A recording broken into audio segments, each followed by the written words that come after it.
nga pala yung ganap ko nung bago naman ako gumala. Ito nga pala ay nagluluto nga pala ako ng hapunan at ang ending nga pala ay hindi rin nakakain. Pero kinabukasan ay kinain din, iniinit na lang. Ito nga pala yung aking gagawin ay magawa nga lang pala ako ng parang chicken pastel style. Pero ito nga pala ay iba naman yung pagkaluto nito.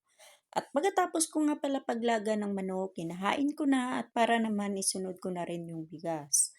Ito nga pala dapat ay panghapunan. Kaso nga pala ay umalis nga pala kami kaya walang tao dito sa bahay. Ang ginagawa ko ay nilagay ko na lang sa ref para kinabukasan naman ay yan na lang yung kakainin.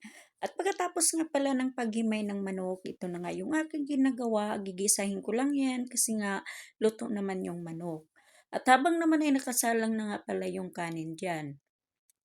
At yung akin nga pala ginagamit na tubig sa paggawa ng kanin, yung pinapakuluan lang din ng manok para naman yung lasa niya nandoon pa rin.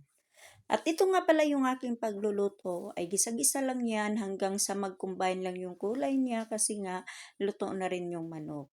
At ito na nga yung aking niluluto.